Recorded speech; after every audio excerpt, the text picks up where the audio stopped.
ஆண்டவராகிய இயேசு கிறிஸ்துவின் அன்பின் நாமத்தினாலே உங்களை வாழ்த்துகிறேன். கர்த்தர் உங்களை ஆசீர்வதிப்பாராக. குணமாற தின தியானம் என்ற நிகழ்ச்சியின் வாயிலாக உங்களை சந்திப்பதிலே நான் மிகவும் மகிழ்ச்சி அடைகிறேன். இந்த நாளுக்கான தியான வசனத்தை நாம் வாசிக்கலாம். கலாத்தியர் 5ஆம் அதிகாரம் 16-17 வசனத்தை நாம் வாசிக்க கேட்கலாம். இன்னும் நான் சொல்லுகிறது என்னவென்றால், ஆவிக்கேற்றபடி நடந்து கொள்ளுங்கள், அப்பொழுது மாம்ச இச்சையை நிறைவேற்றாதிருப்பீர்கள். மாம்சம் ஆவிக்கு விரோதமாகவும் ஆவி மாம்சத்துக்கு விரோதமாகவும் இச்சிக்கிறது. நீங்கள் செய்ய வேண்டும் என்கிறவைகளை செய்யாதபடிக்கு இவைகள் ஒன்றுக்கொன்று விரோதமாயிருக்கிறது. அன்பானவர்களே, இந்த நாளிலும் நாம் இச்சையடக்கம் உள்ளவர்களாய் வாழ்வது எப்படி அப்படின்ற தலைப்பின் கீழே நாம் பார்க்க இருக்கிறோம். நம்முடைய வாழ்க்கையிலே ஆண்டவர் நாம் கேட்டுக்கொள்வது எதுவோ அதை நமக்கு கொடுக்க வேண்டும் என்று சொன்னால், நாம் கனி கொடுக்கிறவர்களாய் இருக்க வேண்டும் என்று சொல்லி ஆண்டவர் விரும்புகிறார். இப்போ நாம் ஆவியின் கனியிலே ஒன்றுதான் இச்சை அடக்கம் என்பது. இச்சை என்றால் என்ன அப்படின்னு நம்ம கடந்த நாட்களில் நாம் பார்த்தோம். அது அடங்காத ஆசை, தீராத ஆசை, நிறைவேறாத ஆசை என்று சொல்லி நாம் பார்த்தோம். இச்சை என்பது ஒரு மனிதனுடைய வாழ்க்கையை அழித்து விடுகிறது அப்படின்னு சொல்லி நம்ம பார்த்தோம். அப்போது நான் இச்சையடக்கம் உள்ளவனாய் வாழ்வதற்கு நான் என்ன செய்ய வேண்டும் என்று சொன்னால், மாம்சம் ஆவிக்கு விரோதமாகவும் ஆவி மாம்சத்துக்கு விரோதமாகவும் அது செயல்பட்டு கொண்டிருக்கிறது. ஏதோ நமக்கு வெளியிலிருந்து ஏதாவது போராட்டங்கள் வந்தால் பரவாயில்ல, ஆனால் நம்முடைய சரீரத்திலேயே போராட்டங்கள் இருக்கிறது. ஆவி சொல்லுகிறது பொய் சொல்லக்கூடாது அப்படின்னு சொல்லி, மாம்சம் சொல்லுகிறது பரவாயில்ல, இது ஒன்றும் சொல்லிடு, அடுத்தது சொல்லாமல் இருந்துக்கலாம் அப்படின்னு சொல்லி சொல்லுது. இப்படி நமக்குள்ளேயே தான் நமக்கு போராட்டங்கள் இருந்து கொண்டிருக்கிறது. ஆகையினாலே இங்கே வேதம் நமக்கு என்ன சொல்லுது அப்படின்னு சொன்னால், நாம் மாம்சம் சொல்லுவதை கேட்காமல் ஆவி சொல்வதை நாம் கேட்டு நடக்க வேண்டும். பரிசுத்த ஆவியானவர் என்ன சொல்லுகிறாரோ அதை கேட்டு அதன்படி வாழ வேண்டும் என்று சொல்லி நமக்கு வேதம் சொல்லுகிறது. இப்போ இது நாம் இந்த உலகத்தில் முடியாத ஒரு காரியமாகத்தான் நாம் பார்த்து கொண்டிருக்கிறோம். எத்தனையோ பேர் முயற்சி செய்கிறார்கள், தவறு செய்யக்கூடாது அப்படின்னு சொல்லி நினைக்கிறாங்க, ஆனால் அதை செய்யாமல் இருக்க முடியவில்லை. அதை பவுல் கூட சொல்கிறாரு, நான் விரும்புகிற நன்மையை செய்யாமல் விரும்பாத தீமையவே நான் செய்து விடுகிறேன் என்று சொல்லி பரிசுத்த பவுல் கூட அதை எழுதுகிறதை நாம் பார்க்கிறோம். ஆனால் இது எப்படி சாத்தியமாகும் என்று சொன்னால், அது மனித சக்தியாலே அது சாத்தியமாகாது. மனிதனாலே இச்சையடக்கம் உள்ளவனாக தன்னை கட்டுப்படுத்தி வாழ முடியாது. பரிசுத்த ஆவியினாலே அது ஆகும். சகரியாவின் தீர்க்கதரிசன புஸ்தகத்தில் 4ஆம் அதிகாரம் 6வது வசனத்தை வாசிக்கும் போது, அப்பொழுது அவர் செருபாபேலுக்கு சொல்லப்படுகிற கர்த்தருடைய வார்த்தை என்னவென்றால், பலத்தினாலும் அல்ல பராக்கிரமத்தினாலும் அல்ல, என்னுடைய ஆவியினாலே ஆகும் என்று சேனைகளின் கர்த்தர் சொல்லுகிறார். அப்போ இந்த உலகத்தில் நாம் நம்முடைய சரீர முயற்சியினாலே நாம் நம்முடைய இச்சைகளை அடக்க முடியாது. கர்த்தருடைய ஆவியினாலே அது ஆகும். மனித சக்தியினாலே அதை செய்ய முடியாது. ஆண்டவர் இயேசுவினுடைய சக்தியினாலே அது முடியும் என்று சொல்லி இங்கே சொல்லப்பட்டிருக்கிறது. அதை அப்போஸ்தலனாகிய பரிசுத்த பவுல் கூட சொல்லுகிறார், என்னை பலப்படுத்துகிற கிறிஸ்துவினாலே எல்லாவற்றையும் செய்ய என்னாலே முடியும் என்று சொல்லி. ஏனென்றால் ஒன்று ஆவியானவராலே முடியும், இன்னொன்று ஆண்டவர் இயேசுவினாலே அதை நமக்கு செய்து காட்ட உதவி செய்ய முடியும். பிலிப்பியர் 4:13 நான் வாசிக்கும் போது, என்னை பலப்படுத்துகிற கிறிஸ்துவினாலே எல்லாவற்றையும் செய்ய எனக்கு பலன் உண்டு. அப்போ ஆண்டவராகிய இயேசு கிறிஸ்து என்ன சொல்லுகிறார் என்று சொன்னால், அவர் எனக்கு உதவி செய்தால் கண்டிப்பா நான் என்னால் என்ன செய்ய முடியும், என்னை கட்டுப்படுத்தி வாழ முடியும் என்று சொல்லி அங்கே அவர் சொல்லுகிறார். வாழ்ந்திருக்கவும் எனக்கு தெரியும், தாழ்ந்திருக்கவும் தெரியும், எந்த நிலைமையிலும் மனரம்யமாக இருக்க எனக்கு முடியும் என்று சொல்லி அங்கே சொல்லுகிறார். எந்த சூழ்நிலையிலும் நான் இச்சையடக்கம் உள்ளவனாக வாழ முடியும் என்பதை குறித்து அங்கே பதிவு செய்கிறார். அன்பானவர்களே, நாம் என்ன செய்ய வேண்டும் என்று சொன்னால், இந்த மாம்சத்தின் செய்கையை பரிசுத்த ஆவியினாலே நாம் அழிக்க வேண்டும். ரோமர் 8ஆம் அதிகாரம் 13வது வசனத்தை வாசிக்கும் போது, மாம்சத்தின்படி பிழைத்தால் சாவீர்கள், ஆவியினாலே சரீரத்தின் செய்கைகளை அழித்தால் பிழைப்பீர்கள். அப்பொழுது நான் என்ன செய்யணும் அப்படின்னு சொன்னா, என்னுடைய மாம்சத்தின் செய்கைகளை நான் அழிக்க வேண்டும். மாம்சத்தின் கிரியைகளை மாம்சத்தை அல்ல, மாம்சத்தின் கிரியைகளை நான் அழிக்க வேண்டும். அதை இயேசுவும் கூட சொல்கிறாரு, உன் கண் உனக்கு இடரல் உண்டாக்கினால் கண்ணை பிடுங்கி போடுன்றாரு. கை உனக்கு இடரல் உண்டாக்கினால் அந்த கையை தரித்து போடு அப்படிங்கிறாரு. கால் உனக்கு இடரல் உண்டாக்கினால் அந்த காலை நீ தரித்து போடு அப்படின்னு சொல்கிறார். நீ ஒற்றை கண்ணை உடையவனாக நீ பரலோகத்துக்கு வர்றது ரொம்ப நல்லது என்று சொல்லுகிறார். ஆகையினாலே நாம் என்ன செய்ய வேண்டும்? நம்முடைய சரீரத்திலே கிரியை செய்கிற, நம்முடைய மாம்சத்திலிருந்து வெளிப்படுகிற அந்த கிரியைகளை நாம் அழிக்க வேண்டும். பரிசுத்த ஆவியானவருடைய துணையை கொண்டு நாம் அழிக்க வேண்டும். அதை எப்படி அழிக்கிறது அப்படின்னா, ஜெபம் பண்ணும்போது அந்த செயல்பாடுகள் செயல்படாமல் அது நின்று போகும். அதை அந்த செயலிழக்க செய்ய முடியும். இன்னைக்கு நம்ம பார்க்குறோம், எங்கேயாவது வெடிகுண்டு வச்சுருக்குறாங்க அப்படின்னு சொல்கிறாங்க.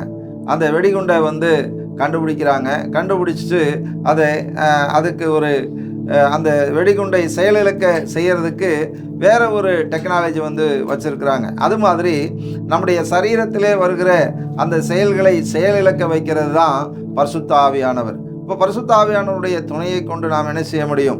நம்முடைய சரீரத்திலே வெளிப்படுகிற இந்த மாம்சத்தின் செயல்பாடுகளை செயலிழக்க செய்ய முடியும் என்று சொல்லி இங்கே பவுல் நமக்கு சொல்லுகிறார். கொலோசியர் 3ஆம் அதிகாரம் 5வது வசனத்தை வாசிக்கும் போது, ஆகையால் விபச்சாரம், அசுத்தம், மோகம், துர்இச்சை, விக்கிரக ஆராதனையான பொருளாசை ஆகிய இவைகளை பூமியில் உண்டு பண்ணுகிற உங்கள் அவயவங்களை அழித்து போடுங்கள்.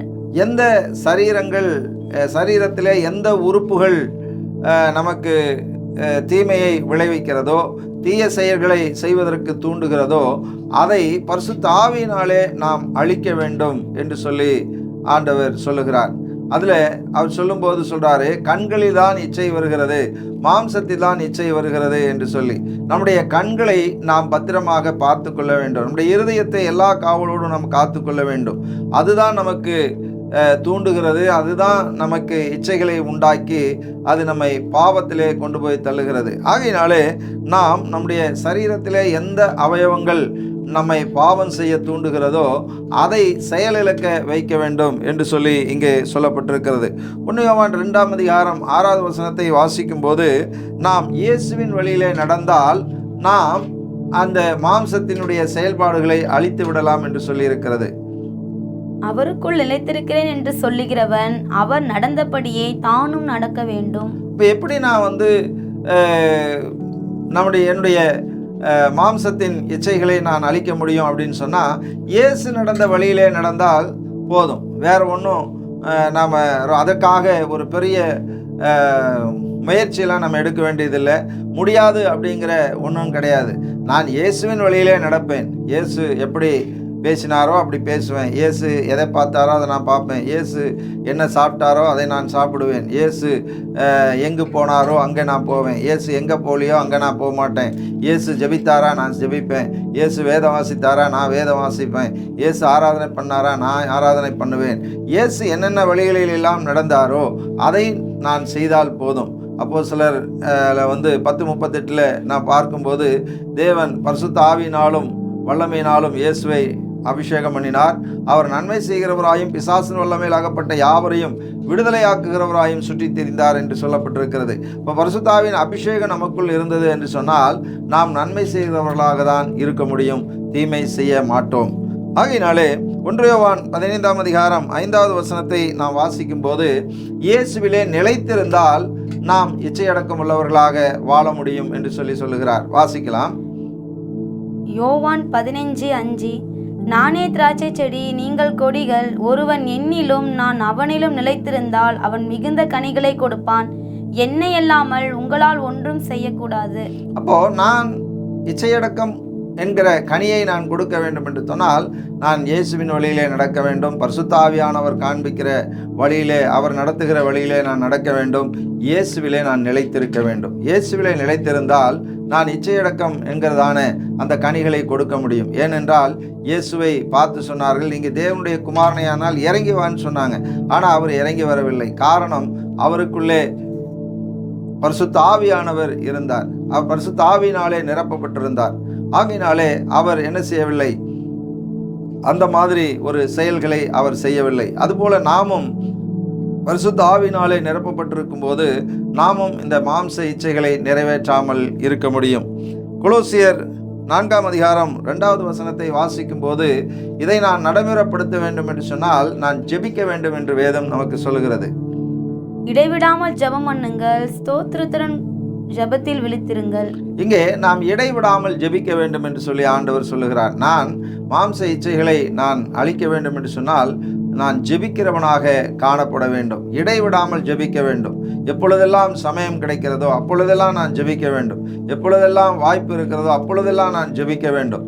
எப்பொழுதெல்லாம் நான் மாம்சத்தின் விழ நேரிடுகிறதோ, மாம்ச இச்சைகளிலே நடக்க சந்தர்ப்பம் வருகிறதோ அப்பெல்லாம் ஜெபம் பண்ண அப்படின்னு சொன்னால் கண்டிப்பாக அந்த மாம்ச இச்சைகளை நாம் அழித்து விட முடியும். ரோமர் 12ஆம் அதிகாரம் 1வது வசனத்தை வாசிக்கும் போது, நாம் நம்முடைய சரீரத்தை ஆண்டவருக்கு கொடுக்க வேண்டும். அப்படி இருக்க சகோதரரே, நீங்கள் உங்கள் சரீரங்களை பரிசுத்தமும் தேவனுக்கு பிரியமுமான ஜீவ பலியாக ஒப்பு கொடுக்க வேண்டும் என்று தேவனுடைய இரக்கங்களை முன்னிட்டு உங்களை வேண்டிக் கொள்கிறேன். இதுவே நீங்கள் செய்யத்தக்க புக்தியுள்ள ஆராதனை. இங்கே நாம் பார்க்கிறோம், ஜெபிக்க வேண்டும். அடுத்தது நம்முடைய சரீரத்தை ஆண்டவருக்கு கொடுக்க வேண்டும்.